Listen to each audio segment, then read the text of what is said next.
आज हम जाएंगे वहां जहां भस्मासुर का संहार हुआ था।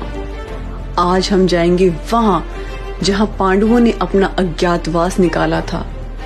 आज हम ले जाएंगे आपको उस शिखर पे जहां से भीम ने स्वर्ग के लिए सीढ़ियां बनाई थी। 75 फीट के शिवलिंग में जहां साक्षात शिव बसते हैं। आज हम जाएंगे इंडिया के one of the most difficult tracks पे। आज हम जाएंगे साक्षात देवों के देव महादेव के पास। जाओ विलेज के लिए, जो पड़ता है कुल्लू डिस्ट्रिक्ट के अंदर। ये पूरा सफर करीब 520 किलोमीटर का है। हमने रूट फॉलो किया दिल्ली से शिमला, वहां से नारकंडा होते हुए रामपुर बुशर। रामपुर बुशर से मुड़ना है आपको निर्मंद तहसील की ओर और वहां से आगे मिलेगा जाओ विलेज। अगर आप बस से जाना चाहते हैं तो दिल्ली या शिमला ISBT से किन्नौर की कोई भी बस लेकर आप लोग रामपुर बुशर उतर सकते हैं और वहां से जाओ विलेज के लिए बस ले सकते हैं। पहला दिन खत्म होने पर हम लोग बेस कैंप पहुंच गए थे। वहां हमने रात के लिए एक कमरा लिया जिसका किराया करीब 800 रुपए था। सुबह हम जल्दी उठे और इस मंजिल की पहले पड़ाव की ओर चल दिए। पहली डेस्टिनेशन हमारी थी सिंघाड़। जाओ विलेज से सिंघाड़ का रास्ता करीब 3 किलोमीटर का ट्रैक है और यहीं से बेहद खूबसूरत नजारे आपके साथ चलने शुरू हो जाते हैं। सिंघाड़ में होता है आपका रजिस्ट्रेशन, जिसमें आपकी बेसिक डिटेल्स, एड्रेस वगैरह सब नोट किया जाता है। ये ऑन द स्पॉट हो जाता है और यहाँ से हम चलते हैं आगे। अगला दिन खत्म होने तक हमें पहुंचना है अपने दूसरे इम्पोर्टेंट पड़ाव पे, जो कि है थाचड़ू। सिंघाड़ से थाचड़ू का रास्ता 12 किलोमीटर का ट्रैक है और ये मॉडरेटली टफ ट्रैक है। इस सफर के ऊपर आपको मिलते हैं काफी ट्रिकी पैचेस। अब इसको ही लीजिए, आपको यहाँ पे फूक फूक के कदम रखना है क्योंकि राइट साइड पे काफी तेज पानी का बहाव है। श्रीखंड महादेव का ट्रैक 2 साइड से हो सकता है। एक तो जाओ विलेज जहाँ से हमने किया है और दूसरी साइड है अरसू, पर ज्यादातर लोग इसको जाओ विलेज से करते हैं, इसलिए हम आपको यही रेकमेंड करेंगे। और इस पॉइंट पे हो रहा है आपका रजिस्ट्रेशन फिर से। और अब हम क्रॉस कर रहे हैं बराती नाला, जो अगेन एक इम्पोर्टेंट लैंडमार्क है। इसके बाद का रियल ट्रैक हमारा बचा हुआ है, जो कि देवदार के फॉरेस्ट से जाएगा और काफी डिफिकल्ट है। यहाँ से थाचड़ू का सफर करीब 6 से 8 घंटे लेता है और ये मान के चलिए कि इस ट्रैक पे ये आपकी पहली कठिन परीक्षा है। हमने बहुत लोगों को यहीं से वापस आते हुए देखा है। हम ये आपको दिखाना तो नहीं चाहते, पर ये इस ट्रैक की सच्चाई है कि लोगों ने अपनी जिंदगी गंवा दी है इस ट्रैक के ऊपर। हर साल कुछ लोग यहाँ पे जरूर मरते हैं। सब लोग नॉर्मली थाचड़ू रुकते हैं, लेकिन हम लोग रुके थे काली टॉप। हम आपको रेकमेंड करेंगे कि आप लोग थाचड़ू रुके क्योंकि यहाँ पे खाने के और स्टे ऑप्शंस बहुत ज्यादा हैं। यहाँ पे सबके लिए फ्री में भंडारा भी लगता है। यहाँ से काली टॉप का रास्ता 3 किलोमीटर का ट्रैक है, जो मॉडरेट से काफी डिफिकल्ट लेवल पे है। हम आपको ये डेड बॉडीज दिखा के डराना नहीं चाहते, बट समझाना चाहते हैं कि इस ट्रैक को बहुत सीरियसली लेना कितना जरूरी है। अगर आपने इससे पहले हाई ऑल्टीट्यूड ट्रैक नहीं किया है या फिर आपको AMS की दिक्कत है, तो आप इस ट्रैक को अवॉइड करें। चलते चलते पैर साथ देना बंद कर देते हैं, पर नजारे इतने खूबसूरत हैं कि वो आपको रूह को सुकून देते हैं और थकान को भुलाने लगते हैं। जैसे जैसे आप आगे जाएंगे आप देखेंगे कि स्टीपनेस कैसे बढ़ती जा रही है, पर साथ में माहौल और मौसम दोनों बदलता जा रहा है।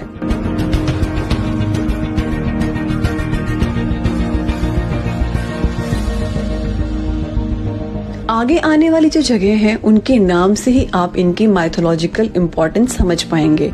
जैसे जैसे हम आगे बढ़ेंगे हम आपको हर जगह की कहानी बताते चलेंगे। अपने दिल को थाम लीजिए क्योंकि आपके सामने जो नजारा आने वाला है वो स्वर्ग से कम नहीं है। ये जगह कहलाती है काली टॉप और यहाँ पे काली माता का एक छोटा सा मंदिर है। सामने का नजारा देखिए, आगे जाने का मन ही नहीं कर रहा था, लेकिन आगे बहुत बड़ा सफर आज हमारा इंतजार कर रहा था। तो अब हम चल रहे हैं भीमद्वार के लिए, जो कि यहाँ से 7 किलोमीटर का बेहद मुश्किल ट्रैक है। पांडव यहाँ पे अपने अज्ञातवास के दौरान बहुत सालों तक रहे और महादेव की उपासना की, और इसलिए काफी जगह के नाम भीम के नाम पे हैं। इस वाले पैच में हमें ट्रैक करते हुए काफी माउंटेन्स के नीचे जाना है और फिर वापस ऊपर चढ़ना है। ये ट्रैक बहुत ध्यान से आपको करना है। अब आपको बताते हैं श्रीखंड महादेव की मान्यता की कहानी। भस्मासुर नाम का एक असुर हुआ करता था। उसने बहुत तपस्या करके महादेव से ये आशीर्वाद लिया कि वो जिसके ऊपर भी हाथ रखे वो भस्म हो जाए। महादेव ने उसकी तपस्या से प्रसन्न होकर उसको दिया भस्म कंगन, जो उसने देवताओं के खिलाफ यूज करने को लिया था। पर उसमें इतना घमंड आ गया कि उसने ये स्वयं श्री महादेव पे इस्तेमाल करने का सोचा। जहाँ से हमने ट्रैक शुरू किया था, निर्मल डिस्ट्रिक्ट के अंदर एक मंदिर पड़ता है नीचे, जिसको कहते हैं देव ढाक। बोला जाता है कि महादेव वहाँ से अंतर्ध्यान होके श्रीखंड के टॉप पर चले गए थे। इस पहाड़ की चोटी पर आकर तपस्या में लीन हो गए और एक पत्थर में समा गए। उधर विष्णु भगवान ने मोहिनी का रूप धारण कर कर भस्मासुर से उसका हाथ उसके सर पे रखवाकर उसको भस्म कर दिया। आगे आगे हम देखेंगे कि कैसे पार्वती माता ने उनको तपस्या कर उस समाधि से निकाला। जैसा कि आप नोटिस कर रहे होंगे कि ये ट्रैक खुलता है बारिश के मौसम में, और उसकी वजह से मिट्टी बहुत ही ज्यादा स्लिपरी हो रखी होती है। जैसे अब आप आगे देखिए, हम ये पैच क्रॉस कर रहे हैं जिसमें बहुत ही सीधा ग्रेडियंट है नीचे की तरफ जाने का। अगर आपने अपना पैर संभाल के नहीं रखा तो आप उस गलती का नुकसान चुका नहीं पाएंगे।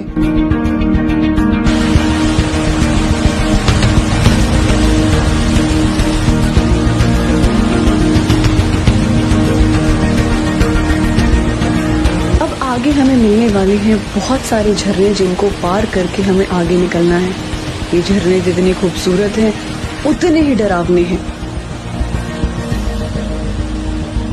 जैसा कि ये वाला झरना, इसमें हमें थोड़ा नीचे जाना है और एक कोने पे जहाँ पे जरा सा पैर रखने की जगह है, यहाँ से दूसरी साइड जाना है। ये मेल्टेड ग्लेशियर, मेल्टेड स्नो बहुत ही रिस्की होती है इस टाइम पे।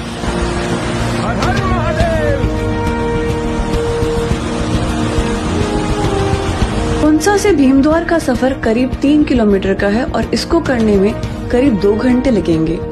इस वाले पैच पे आपको मिलेंगे बहुत ही रेयर हिमालयन फ्लावर स्पीसीज। ये वाला पैच कंपैरेटिवली कम डिफिकल्ट है, बट हाँ, बारिश होने की वजह से रिस्क की कंटिन्यू रहेगा।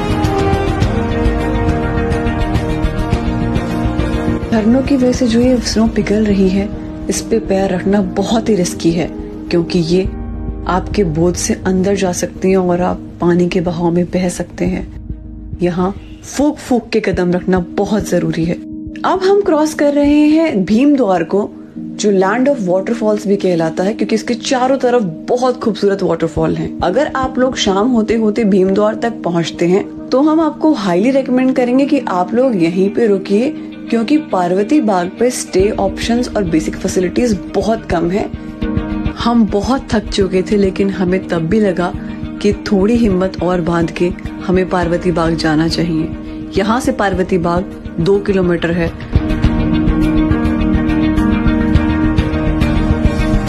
अगर आप भीमद्वार रुकना पसंद करते हैं तो आपको ध्यान रखना है कि अगले दिन सुबह 3 से 4 बजे के आसपास आपको श्रीखंड महादेव के लिए निकलना होगा।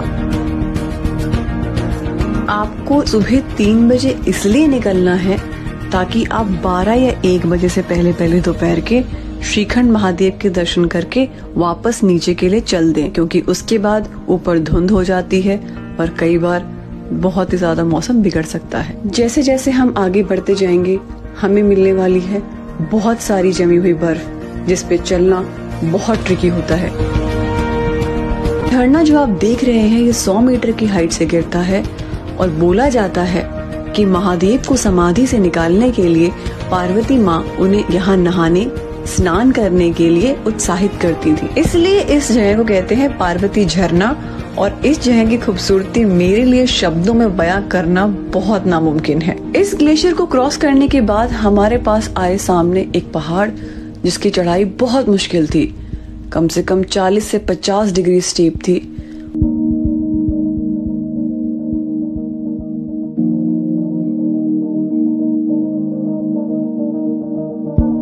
और शरीर ने मानो बिल्कुल साथ छोड़ दिया, लेकिन महादेव का नाम लेते लेते हम पहुंच गए पार्वती बाग। वहां हम रात को रुके और सुबह भयंकर खूबसूरत नजारों ने हमारा स्वागत किया। अब हम जाएंगे पार्वती बाग से नैन सरोवर। हम आगे आपको बताएंगे कि इसको नैन सरोवर क्यों कहते हैं। पार्वती बाग पे हम सुबह जल्दी 5 बजे उठे और इस सफर को जारी किया, क्योंकि आज का दिन बहुत इम्पोर्टेंट और बहुत लंबा होने वाला था। जैसे जैसे आगे चलेंगे बर्फ बढ़ती जाएगी और ये पूरा ट्रैक जो बचा हुआ है ये बर्फ के ऊपर होगा। अगर आपने स्नो ट्रैक किया है तो आपको इसकी डिफिकल्टीज का पूरा अंदाजा होगा। यहाँ बर्फ के अलावा चढ़ाई भी बहुत स्टीप होती जाने वाली है। जैसा कि आप लोग देख पा रहे होंगे, इस पूरे ट्रैक पे वेदर बहुत ऑफन चेंज होता है, कभी बारिश, कभी सर्दी, कभी धूप। आपको 2-3 बातों का खास ध्यान रखना है। सबसे पहले तो ये कि आपको बहुत लाइट वेट पैक करके चलना है, क्योंकि बहुत लंबा सफर है, थकान जल्दी हो जाएगी। आपको अपने साथ पानी की एक बोतल रखनी है और ध्यान रखिए नैन सरोवर श्रीखंड महादेव से पहले आखिरी पड़ाव है जहाँ पे आपको पानी मिलेगा। इसके बाद आपको कोई पानी नहीं मिलेगा। अब हमारे और श्रीखंड महादेव जी के बीच में पड़ता है नैन सरोवर, जो हमारा सेकेंड लास्ट डेस्टिनेशन है। ऐसा बोला जाता है कि ये सरोवर पार्वती जी के आंसुओं से बना हुआ है, क्योंकि शिवजी भगवान समाधि पे चले गए थे तो उनके विलाप में ये पूरा सरोवर उनके आंसुओं से भर गया। नैन सरोवर से श्रीखंड महादेव का रास्ता 3 किलोमीटर का है और ये इस ट्रैक का सबसे डिफिकल्ट पैच है। अपने पैरों को एक के आगे एक रखते हुए बहुत संभाल के ध्यान से चलना है, क्योंकि यहाँ पर फिसलना बहुत भारी पड़ेगा। आगे का रास्ता 60 to 70 डिग्री इंक्लिनेशन पर है। सांस वगैरह तो ठीक से आ रहा है ना? लंबी लंबी सांस लो। अब आपको क्रॉस करने हैं बड़े बड़े पत्थर, और यकीन मानिए इस टाइम तक शरीर की सारी ताकत जा चुकी होती है। ऑक्सीजन की कमी की वजह से शरीर और टूट चुका होता है। ये वाला फेस आपको बहुत आराम से करना है। अपनी बॉडी को एक्सर्ट ना करें, धीरे धीरे आराम आराम से पैर रखते हुए आप ऊपर पहुंच जाएंगे। अगर आप एनर्जी में विश्वास नहीं करते, अगर आप शिव में विश्वास नहीं करते, तो मेरा चैलेंज है कि एक बार आप इस ट्रैक पे आके देखिए, क्योंकि इस सफर से आगे सिर्फ हर हर महादेव गूंजते हुए आप ऊपर पहुंच सकते हैं। करीब 800 मीटर की दूरी से जब पहली बार आपको वो विशाल शिवलिंग नजर आता है तो सारी थकान दूर हो जाती है, आंखों में आंसू आ जाएंगे और दिल में इतने इमोशंस आ जाएंगे जो शब्दों में बयां करना नामुमकिन है।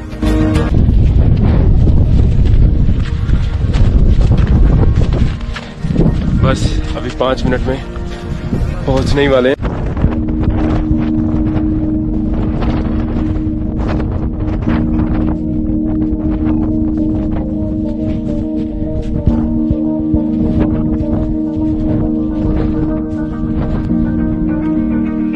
हर हर महादेव।